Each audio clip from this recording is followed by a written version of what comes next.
नमस्कार, मैं राहुल। जैसा कि विजन टेस्ट 2 का डिस्कशन चल रहा है, जिसमें मैंने 25 क्वेश्चन डिस्कस किया था। आज मैं 26 से 50 तक डिस्कस करूँगा। तो स्टार्ट करते हैं। 26 number question, with reference to political parties as recognized by the election commission, consider the following statement. First है, election commission recognises parties as national parties और state parties on the basis of their the poll performance. बिल्कुल सही है। दूसरा देखते हैं, the recognitions granted by the election commission to political party determines their right to certain privileges in elections. बिल्कुल, जैसे कि उन्हें लैंड मिल जाएगा सस्ते दामों पर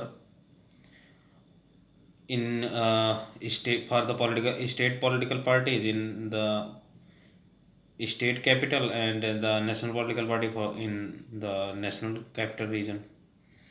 ओके, एंड इन्हें सिंबल मिल जाएगा, ब्रॉडकास्टिंग मिल जाएगा। ठीक है, तो ये सब तो दोनों सही है। सी अब देख लेते हैं कि इलेक्शन कमीशन जो है आर्टिकल 324 के तहत MLA, MLC एंड MP जो Rajya Sabha, Lok Sabha and president, vice president, इन लोगों की चुनाव कराता। ठीक है, फिर नेक्स्ट मूव करते हैं 27 नंबर क्वेश्चन पे।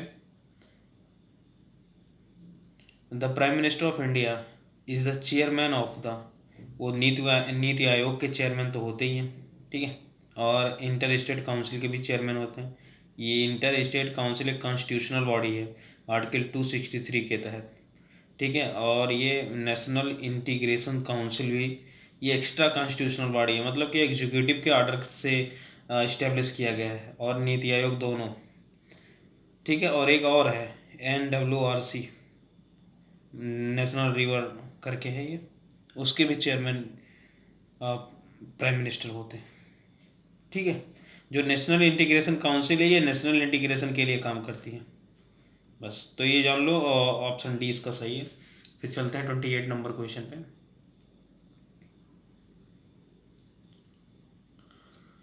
Consider following statement regarding cabinet committee के बारे में है।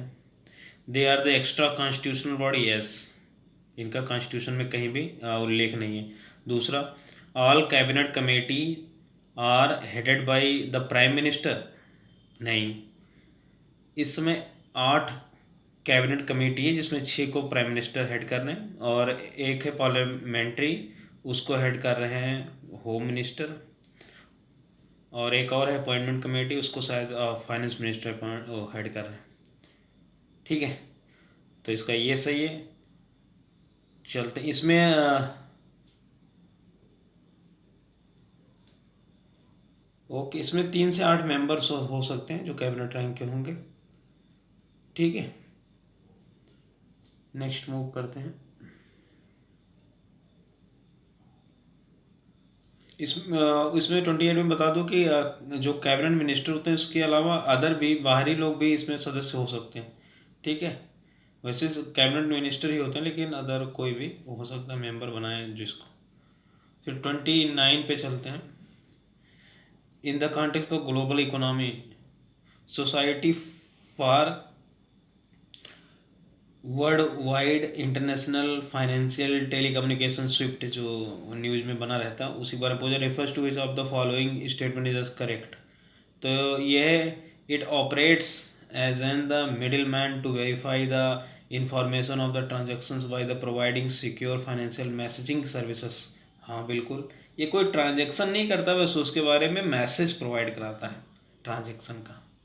ठीक है, मिडिल मैन की तरह, तो यही होगा ऑप्शन, ये सही है। फिर चलते हैं 30 नंबर पे।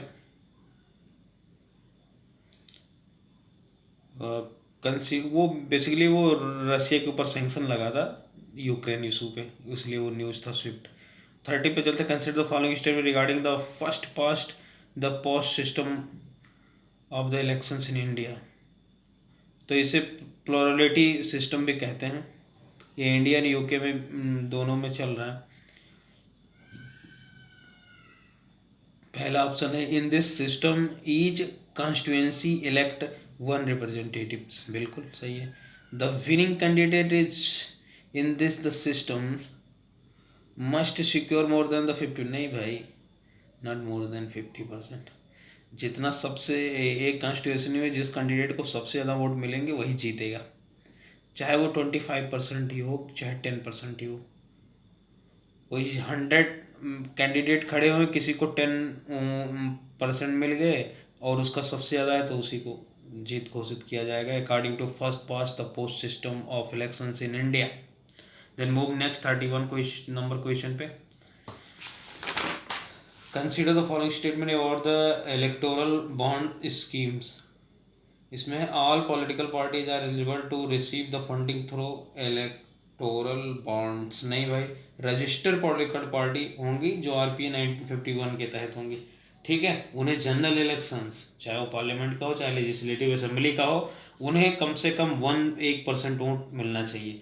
ये 2018 में शुरू किया गया था इलेक्टोरल बॉन्ड सिस्टम स्कीम जो है फाइनेंस मिनिस्ट्री के द्वारा, और इसमें 1,000 से लेकर 1 करोड़ रुपए तक का टोकन लिया जा सकता है, और ये केवल SBI के दिल्ली ब्रांच में ही होगा, ठीक है। और दूसरा ऑप्शन है electoral bond can not be purchased bye an individual person, ठीक है। Electoral bonds can not be purchased bye an individual, नहीं भाई, ये कारपोरेट के भी द्वारा इंडिविजुअल के भी द्वारा, तो गलत होगा, तो ऑप्शन डी सही है, ठीक है। मैंने वहाँ लिख भी दिया है तो आप फटाफट देख सकते हो वहाँ से। 32 पे चलते हैं। Consider the following statements. Council of minister is an the executive branch of the parliament and it collectively governs on the behalf of the parliament, बिल्कुल सही है। आर्टिकल 75(3) यही कहता है। और दूसरा है it is binding on all minister to pursue और agree to a policy for which there is the collectively responsibility, बिल्कुल, नहीं तो सरकार गिर जाएगी। और पॉलिटिकल पार्टी में विप होता है, अगर वो पार्टी का रूल नहीं मानेंगे तो उनके ऊपर विप जारी होगा और उनकी मेंबरशिप खत्म हो जाएगी, ठीक है। तो ऑप्शन सी सही है। 33 पे चलते हैं। Consider the following statements regarding the OIC, Organisation of the Islamic Cooperation के बारे में पूछ रहा है। बस इसमें हम कुछ जान लेते हैं। इसमें 57 कंट्री हैं, 1967 में शुरुआत हुआ था लगभग।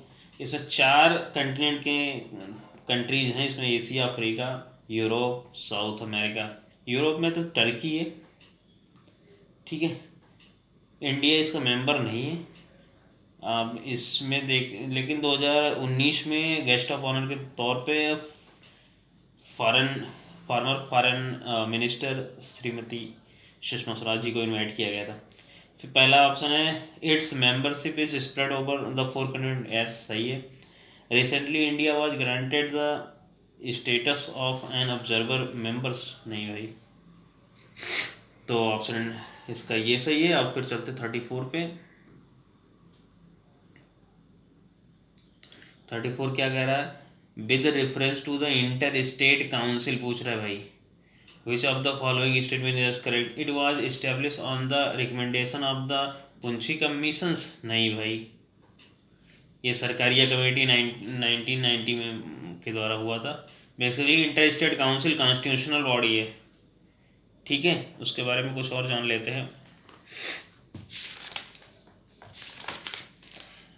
ये सेटअप किया गया था, सेटअप हुआ है under article 263 of the constitution of India, vide presidential order date 1990 में। The president compose of this council, the prime minister जो है उसके चेयरमैन होंगे, और जो चीफ मिनिस्टर्स हैं ऑल स्टेट के उसके मेंबर होंगे, और यूटीज के भी जो लेजिस्लेटिव असेंबली रखते हैं ऐसे यूनियन टेरिटरी, वो भी इसके मेंबर होंगे, जैसे Pondicherry, Delhi and Jammu Kashmir in the future. there is administrative of the UTs having not having the legislative assembly, जो UTs जो legislative assembly नहीं रखते, जैसे कि चंडीगढ़, दादरा नगर हवेली, दमन दीव, अंडमान, ये सब भी लोग शामिल होंगे। Governor of the states under the president's rule, वो भी शामिल होंगे। Members of the six ministers of the cabinet rank in the union council of the minister to nominated by the prime ministers. Okay, 4 minister of the cabinet rank as the permanent invitee members. ठीक है, तो ये सब इसकी inter state council के बारे में जानकारी थी। तो पहला गलत है क्योंकि वो सरकारी कमीशन के पे हुआ था। और दूसरा है its secretariat also the function as the secretariat of the zonal council. बिल्कुल, और जोनल काउंसिल में आपको बता दूं ये होता है, जोनल काउंसिल जो है, एक है जोनल काउंसिल एक्ट 1956, उसके तहत 5 जोनल काउंसिल को बनाए गए थे और छठा बना है नॉर्थ ईस्ट के बारे में 1971 में। ठीक है, इसको हेड करते हैं होम मिनिस्टर ऑफ इंडिया। और इसमें जो जिस जोन में होता है उसके 7 चीफ मिनिस्टर होते हैं और उस वो लोग क्लॉकवाइज वाइस चेयरमैन होते हैं। बस इतनी जानकारी बहुत है इसके बारे में। अब 35 पे मूव करते हैं। With reference to money bill consider the following statement. All money bill are the financial bill but not all financial bill are money bill. बिल्कुल, फाइनेंशियल बिल के अंतर्गत ही मनी बिल आता है। Money bill 100 article 110 and financial bill 117 1 and 3 के अंतर्गत आता है। ठीक है, जो मनी बिल होता है वो ओनली लोकसभा में पेश होगा, जॉइंट सिटिंग इस पे नहीं होगा, प्रेसिडेंट का प्रीमियर अप्रूवल लेना होता है और प्राइवेट मेंबर भी मनी बिल को पेश कर सकते हैं। ठीक है, इतना नोट ध्यान में रखना चाहिए एमसीक्यूज के लिए, सही के लिए। दूसरा है joint sitting for the passing money bill is the presided by speaker. नहीं भाई, जॉइंट सेटिंग होगा ही नहीं। फिर 36 पे चलते हैं। With reference to the constitution of India consider the following statement. Forest, नहीं भाई, फॉरेस्ट यूनियन लिस्ट नहीं है, फॉरेस्ट जो है कॉन्करेंट लिस्ट है। एग्रीकल्चर स्टेट लिस्ट, तो 2 सही है। एजुकेशन कॉन्करेंट लिस्ट सही है, तो 2-3 सही होंगे। यूनियन लिस्ट में क्या क्या जैसे डिफेंस, फॉरेन, सिटीजन, आरबीआई, ये सब आते हैं। स्टेट में क्या आएंगे, लैंड, एग्रीकल्चर, पुलिस, ये सब आएंगे। कॉन्करेंट लिस्ट में क्या क्या आएंगे, फॉरेस्ट, एजुकेशन, ट्रेड यूनियंस, ये सब आएंगे। और जो रिजुडरी पावर जो बचा हुआ है वो सब पार्लियामेंट उस पर कानून बनाएगा। ठीक है, 37 पे चलते हैं। इसका सी सही है, 37 पे चलते हैं। Who among the following can be the electors in the elections to the legislative council of the states। ठीक है, लेजिस्लेटिव काउंसिल में कौन कौन पार्टिसिपेट करते हैं ये पूछ रहा है सीधा सीधा। आर्टिकल 169 के तहत लेजिस्लेटिव काउंसिल को बनाया जाता है। उस स्टेट लेजिस्लेटिव असेंबली के स्पेशल मेजॉरिटी से पास हुए रेजोल्यूशन को मेंबर पार्लियामेंट में भेजा जाता है और वो पार्लियामेंट सिंपल मेजॉरिटी से पास करेगा। 6 स्टेट में है इस समय, वो है यूपी, बिहार, मध्य प्रदेश, सॉरी महाराष्ट्र, कर्नाटका और ये तेलंगाना और आंध्रा में। ठीक है, अब हम चलते हैं। और जो जितने भी लेजिस्लेटिव असेंबली होंगे वो 1/3 से ऊपर नहीं होंगे लेजिस्लेटिव काउंसिल के जो मेंबर हैं। ठीक है, तो पहला इसका ऑप्शन है members of the municipalities. Yes, municipalities के लोग होंगे। प्राइमरी स्कूल नहीं भाई, सेकेंडरी एंड सेकेंडरी से ऊपर के लोग इसमें शामिल होंगे, टीचर्स। और MLA from the state, yes. MP from the state, नहीं भाई, एमपी नहीं शामिल होंगे। और इसमें 1/3 होंगे भाई लोकल बॉडी के, 1/3 होंगे लेजिस्लेटिव असेंबली के, 1/12 होंगे ग्रेजुएट स्टूडेंट्स जो 3 साल हो चुका हो, और 1/12 हैं टीचर्स जो सेकेंडरी लेवल से ऊपर हैं पढ़ाते हैं, और 1/6 हैं गवर्नर नॉमिनेट करते हैं। तो ऑप्शन बी सही होगा। 38 पे मूव करते हैं जस्ट। ये बहुत सिंपल क्वेश्चन है। In case of the vacancy of in the office of the speaker and the deputy speaker in the Lok Sabha who may elect the any members as the acting speaker president। ठीक है, तो B सही है। 39 पे चलते हैं। Consider the following statement regarding to white cheeked macaque recently seen news. Current का question है। They have the long and the thick hair on the neck and the longer trails than other the macaque species. भाई Google कर लो तो दिख जाएगा इसका image. और ये आंध्र प्रदेश में रिसेंटली मिला है, बेसिकली ये चाइना में मिला था। और दूसरा ऑप्शन है they are the listed under the schedule 1 WPA act 1972। नहीं भाई, ये लिस्टेड नहीं है, तो ऑप्शन ये सही होगा। 40 पे चलते हैं।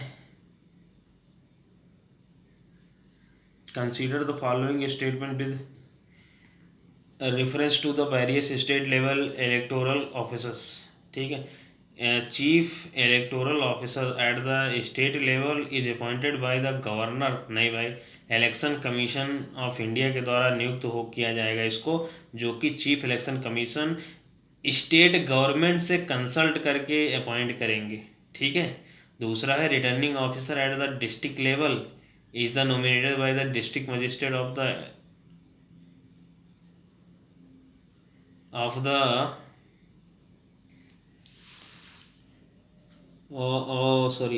returning officer at the district level is the nominated by the district magistrate of the district। नहीं भाई, इलेक्शन कमीशन जो है स्टेट गवर्नमेंट के कंसल्ट पे इसको भी नियुक्त करेंगे।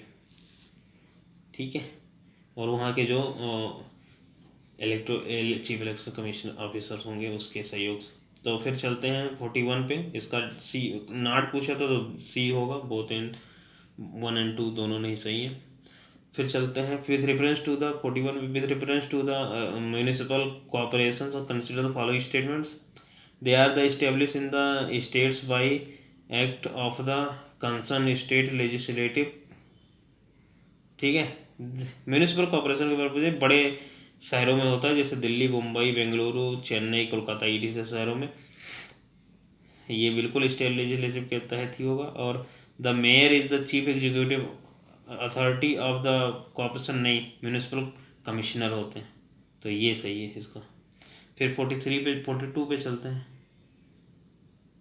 Consider the following statement regarding the major non NATO ally, यानी कि MNEA स्टेटस किसको मिलता है? Designated asset by the European Union. नहीं भाई, ये US के द्वारा है। It provide the military and the economic privilege as well as the intel the security commitment to the designated country. नहीं भाई, सिक्योरिटी कमिटमेंट नहीं किया जाता, but military and economic help होता है। ठीक है, तो ऑप्शन डी सही होगा, कोई इसमें सही नहीं थे इसलिए। 43 पे चलते हैं।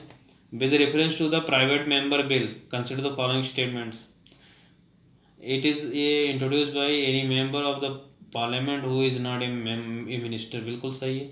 It is a draft by the concern departments in the consultants with the law department. नहीं भाई, ये जो मेंबर होगा वो पर्सनल अपने से तैयार करेगा, और 1 मंथ पहले नोटिस देना होगा कि मैं बिल लाने वाला हूँ, तो ऑप्शन ये सही है। तो 44 पे चलते हैं। Next question 44। Consider the following statement. पहला है ऑप्शन, ये member can be nominated to the Rajya Sabha for the any number of the times. Yes, चाहे जितने बार चुने जाएं।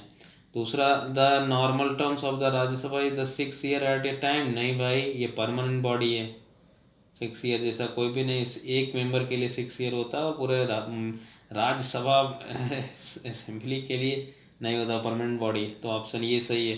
45 पे चलते हैं। With reference to Indian judiciary के बारे में पूछ रहा है। Of the following statement, the oath and the affirmation for the supreme court जज is provided under the second schedule to the Indian constitution. नहीं भाई, 3rd शेड्यूल के बारे में, तो पहला गलत है। एनी रिटायर जज of the supreme court of India can be the called back to sit and act as a supreme court जज by the chief justice of India with the prior permission of the president of India. S article 120 के तहत इधाक लिया जा सकता है। 46 पे चलते हैं भाई।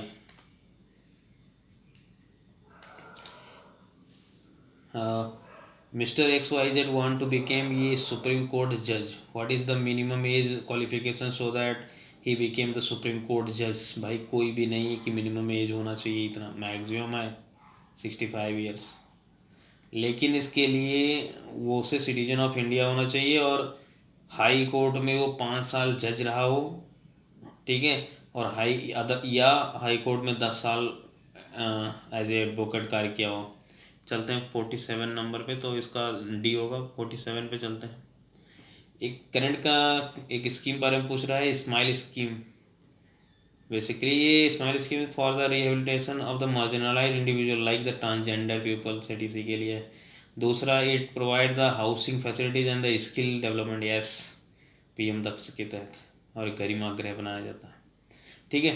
इट हैज़ ये provide provision of the transgender protection sales under the district magistrate के तहत नहीं, डीजीपी के तहत इस स्माइल स्कीम को देख रहा है, इम्प्लीमेंट कर रहा है ministry of the social justice and the empowerment. ठीक है, तो ऑप्शन ये सही होगा। 48 पे चलते हैं। Consider the following statements regarding PM cares fund for the children scheme. पहला, it has been the launch to the ensure the rehabilitation and the gap finding ensuring the education of the children who have lost both the parents to COVID-19, yes, सही है। दूसरा है, it will provide a monthly stipend from the age of the 18 years and a lump sum amount of 10 lakh on the attaining 23 years of age, yes, option C सही है बहुत। फिर चलते हैं 49 नंबर क्वेश्चन पे। In which of the following cases the Supreme Court has the original jurisdiction? भाई जो इसमें 3 ऑप्शन है, इंटर स्टेट वाटर डिस्प्यूट्स, इसमें नहीं है। Matter refers to the financial commission, इसमें भी नहीं। Adjustment of the expenses between the centre and the state, नहीं भाई। ये सेंटर स्टेट्स रिलेशंस को, डिस्प्यूट को देखता है, सेंटर स्टेट को देखता है, और कई स्टेट्स के बीच जब एक स्टेट का होता है तब भी देखता है, और कई स्टेट विद कई स्टेट का होता है तब भी देखता है, सॉरी। तो इसलिए तीनों सही नहीं है। रेड ज्यूरिसडिक्शन इसलिए है ये ओरिजिनल ज्यूरिसडिक्शन क्योंकि कोई भी सिटीजन डायरेक्ट सुप्रीम कोर्ट जा सकता है। लास्ट क्वेश्चन देखते हैं 50 number. Recently seen in news, recently supreme court asked centre and the state to respond to a petition to enforce the fundamental duties of the citizen in the country. Consider the following statement regarding the fundamental duties. At present there are the 14 fundamental duties, no by 11 fundamental duties. After there the incorporation in the constitution, the part the incident the duties has been amended only once, yes, 86 constitution में 2002 के तहत education को किया गया कि 6 से 14 वर्ष तक के बच्चों को पेरेंट का ये ड्यूटीज़ है कि वो अपने बच्चों को पढ़ाएं। ठीक है, ये जो ड्यूटीज है सोन सिंह कमेटी के तहत आया था 42nd कॉन्स्टिट्यूशन अमेंडमेंट 1957। इसलिए 50 हो गया 50 क्वेश्चन। बहुत बहुत धन्यवाद।